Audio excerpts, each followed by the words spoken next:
Hello everyone, welcome back to my channel. इस video में हम लोग यूपी के एक यूपी स्पेशल से रिलेटेड ये टॉपिक है जिसमें उत्तर प्रदेश के प्रमुख लोकगीत हैं, लोक नृत्य हैं, ये सारी चीज़ें इसमें कवर की गई हैं। ठीक है, वहाँ के यानी कि यूपी के कल्चर से रिलेटेड इसमें सारे फैक्ट हैं। लोक नाट्य है या फिर वहाँ के मेले हैं, ये सारी चीज़ें इसमें कवर करेंगे। ओके, तो स्टार्ट करते हैं लोक गीतों के साथ। ठीक है, उत्तर प्रदेश के प्रमुख लोकगीत। सबसे पहला है कजरी। मिर्ज़ापुर व वाराणसी में वर्षा के समय यह गीत जो है गाया जाता है। मुख्यतः महिलाओं के द्वारा इसको गाया जाता है।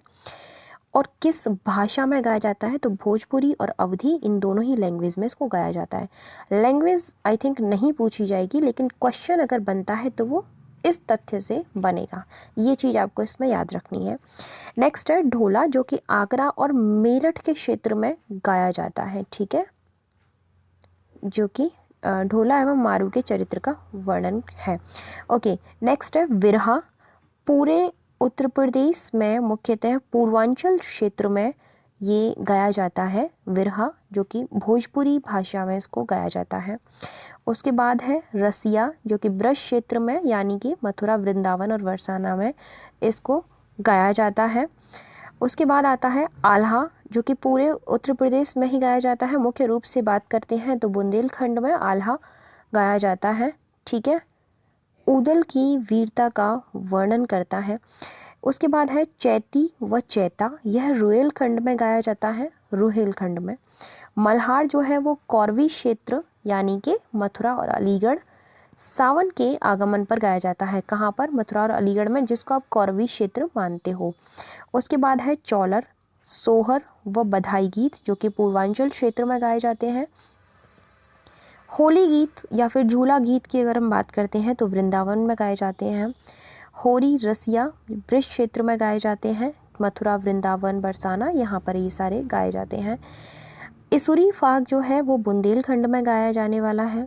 ठीक है, इसके बाद ये आपके गीत जो हैं वो कंप्लीट हो चुके हैं। अब हम बात करते हैं उत्तर प्रदेश के प्रमुख लोक नृत्यों की। ठीक है, तो पहला है लोक नृत्य ख्याल, जो कि बुंदेलखंड में पुत्र जन्मोत्सव के समय पर किया जाता है। क्वेश्चन इसी तरीके से बनेगा, स्टेटमेंट बना के दे देगा कि ये वहाँ पर किया जाता है और पूछ लेगा कि सत्य कौन सा, असत्य कौन सा है। ओके, तो याद रखना कि जब बुंदेलखंड में कोई भी पुत्र का जन्मोत्सव होता है तो उस टाइम पर ख्याल नृत्य जो है किया जाता है। नृत्य की बात कर रहे हैं हम। धुरिया नृत्य जो है वो भी बुंदेलखंड में ही किया जाता है, लेकिन एक डिफरेंट ओकेजन पर किया जाता है, कुम्हार जाति के द्वारा। ठीक है, नटवरी जो है वो पूर्वी उत्तर प्रदेश में अहीरों यानी कि यादवों के द्वारा किया जाता है। दोनों एक ही होते हैं, अहीर और यादव। ठीक है, धीवर नृत्य जो है वो उत्तर प्रदेश में धीवर या फिर कहार जाति द्वारा मांगलिक अवसर पर किया जाता है।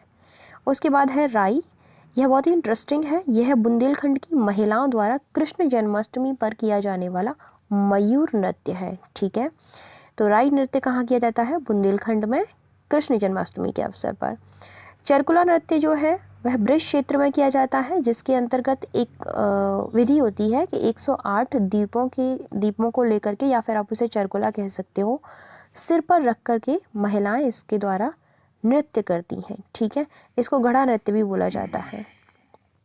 उसके बाद है नेक्स्ट आपका धोबिया राग। यह उत्तर प्रदेश की धोबी जाति द्वारा किया जाता है। बड़ी इजी है, ये तो याद रहेगा। शायरा नृत्य जो है वह भी बुंदेलखंडी किसानों द्वारा फसल काटने की खुशी में किया जाता है।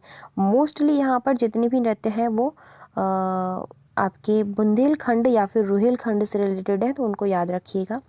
रवाला भी बुंदेलखंड का है, बढ़ैया भी बुंदेलखंड का ही है। राहुला, रवाला, बढ़ैया, शायरा, ये सब बुंदेलखंड के नृत्य हैं। तो यहाँ मैं आपको यही रिकमेंड करूँगी कि बुंदेलखंड के जितने भी नृत्य हैं उनको एक ही जगह नोट कर लीजिएगा। लठमार होली, नाम से ही पता चल रहा है, बरसाना या नंदगांव में होती है, यानी कि ब्रज क्षेत्र में। कार्तिक की अगर हम बात करते हैं तो यह बुंदेलखंड क्षेत्र में कार्तिक माह में नर्तकों द्वारा कृष्ण और गोपी बनकर किया जाता है। कर्मा या फिर शीला नृत्य जो है वो मिर्ज़ापुर व सोनभद्र में किया जाता है। चौलर नृत्य मिर्ज़ापुर व सोनभद्र में ही किया जाता है। कट घोड़वा नृत्य पूर्वांचल में किया जाने वाला है। झूला नृत्य जो है वह भी ब्रज क्षेत्र में किया जाता है और झूला गीत भी ब्रज क्षेत्र में गाया जाता है। ऊपर मैंने आपको बता दिया था। ब्रज क्षेत्र के अंतर्गत अगर वो हाईलाइट करके आपको ऑप्शंस देता है कि मथुरा, वृंदावन, बरसाना, तो आप उस पर अच्छे तरीके से क्लिक कीजिएगा, क्योंकि उसमें कंफ्यूज नहीं होना है। ब्रज क्षेत्र के अंतर्गत क्या क्या आता है वो आपको पता होना चाहिए। छोलिया नृत्य जो है वो राजपूतों द्वारा विवाहोत्सव पर किया जाता है। जोगिनी नृत्य अवध क्षेत्र में रामनवमी के त्योहार पर किया जाता है। मयूर नृत्य भी ब्रज क्षेत्र में किया जाता है। डोंट बी कंफ्यूज, मयूर नृत्य अलग है और जो है राई नृत्य जो किया जाता है जन्माष्टमी के अवसर पर एक मयूर के रूप में ही किया जाता है, तो ये दोनों डिफरेंट है। वो बुंदेलखंड का है और ये ब्रज क्षेत्र का है, ठीक है। तो ये अलग से उसको एक पर्टिकुलर नेम दे रहा है यहाँ पर कि मयूर नृत्य है, उसका नाम है राई नृत्य, ठीक है। राई ही है ना, हमने बात की थी उसके बारे में, एक बार फिर से क्लियर कर लेते हैं उसको। एक सेकेंड। हाँ, ये राई नृत्य है जो कि मयूर नृत्य की तरह ही है, ठीक है, जो कि बुंदेलखंड में किया जाता है। अब हम बात करते हैं, मयूर नृत्य तक हमारा क्लियर हो गया था। उत्तर प्रदेश के प्रमुख लोक नाट्य के बारे में, इसमें 3 ही प्रमुख लोक नाट्य हैं। पहला है रामलीला जो कि अयोध्या और प्रयागराज में किया जाता है। रासलीला का आयोजन ब्रज क्षेत्र में होता है और नौटंकी का आयोजन हाथरस, कानपुर, इन दोनों ही स्थानों का संबंध जो है इस परंपरा से है, ठीक है। उसके बाद हम बात करेंगे उत्तर प्रदेश में लगने वाले प्रमुख मेलों के बारे में, जहाँ से एक न एक प्रश्न आता है। महाकुंभ का मेला प्रयागराज में लगता है संगम के तट पर, जो कि विश्व का सबसे बड़ा मेला है और 12वें वर्ष में लगता है, मतलब कि प्रत्येक 12 वर्ष बाद ही इसको आयोजित किया जाता है। उसके बाद है बटेश्वर का मेला, आगरा में लगता है और ये एक पशु मेला है, ठीक है। उसके बाद नेक्स्ट है नौचंदी मेला, जो कि मेरठ में इसको ऑर्गेनाइज किया जाता है, ठीक है। और कब किया जाता है? होली के बाद, है ना। गढ़मुक्तेश्वर का मेला हापुड़ में इसको आयोजित किया जाता है। हरिदास जयंती मेला निधिवन यानी कि वृंदावन में। झूला मेला भी वृंदावन में ही लगता है। झूला गीत, झूला नृत्य, ये सारी चीज़ें ब्रज क्षेत्र से रिलेटेड है, तो इसको याद रखना। मुड़िया पूर्णिमा का जो मेला है वह गोवर्धन में लगता है, ब्रज क्षेत्र की साइड ही आ जाइए फिर से। देवा शरीफ का मेला बाराबंकी में लगता है और श्रृंगीरामपुर का मेला जो है वो फर्रुखाबाद में लगता है। सैयद शालार का मेला बहराइच में लगता है और कजरी मेला महोबा में, इम्पोर्टेंट है। शाकंभरी देवी मेला सहारनपुर में ऑर्गेनाइज किया जाता है। देवी पाटन का मेला बलरामपुर में। कैलाश मेला आगरा और ध्रुपद मेला वाराणसी। ध्रुपद मेला जो है वो काफ़ी ज़्यादा महत्वपूर्ण है, तो याद रखना, वाराणसी में इसको ऑर्गेनाइज किया जाता है। गोविंद साहब मेला अंबेडकर नगर में। माघ मेला प्रयागराज में। कालिंजर मेला बांदा में।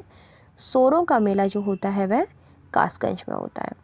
राज्य में सबसे अधिक मेले मथुरा तथा सबसे कम मेले जो हैं वो पीलीभीत में लगते हैं। अब यहाँ बात अलग से हाईलाइट की गई है कि मथुरा में सबसे ज़्यादा मेले लगते हैं, तो आपको एक काम करना है कि मथुरा के जितने भी मेले हैं उनको अलग से एक लिस्ट बना के लिख लीजिए, ठीक है। बुंदेलखंड के जितने भी नृत्य हैं उनको अलग से एक लिस्ट बना के नोट कर लीजिए, ताकि ये चीज़ें जल्दी से याद हो जाए। उत्तर प्रदेश के प्रमुख महोत्सवों की अगर हम बात करते हैं तो कुछ ही महोत्सव हैं जो कि वहाँ पर आयोजित किए जाते हैं, जिनमें से एक महत्वपूर्ण है ताज महोत्सव, जो कि फरवरी माह में आगरा में ये ऑर्गेनाइज किया जाता है, ठीक है। कजरी महोत्सव जो है वह मिर्ज़ापुर में, और सुलहकुल महोत्सव ये भी आगरा में आयोजित किया जाता है। लखनऊ महोत्सव लखनऊ में। कल्की महोत्सव जो है वह संभल में आयोजित किया जाता है और यमुना महोत्सव जो है वह मथुरा में ऑर्गेनाइज किया जाता है। गंगा महोत्सव वाराणसी में, उसके नाम से ही पता चल रहा है, और कंपिल महोत्सव जो है वह फर्रुखाबाद में आयोजित किया जाता है, ठीक है। तो सारे जितने भी महोत्सव थे वो कंप्लीट हो चुके हैं। नृत्य कौन से थे वो कंप्लीट हो चुके हैं, ठीक है। उसके बाद जो भी मेले थे ये सारी चीज़ें क्लियर हो चुकी हैं। होपफुली यहीं से प्रश्न आएगा, अगर आता है तो ठीक है, लेकिन आप अपने सोर्स को पढ़ते रहिए, उस पर किसी ने कोई रोक नहीं लगाई है। Thank you so much for watching my video. मिलते हैं नेक्स्ट वीडियो में, तब तक के लिए बाय बाय, टेक केयर।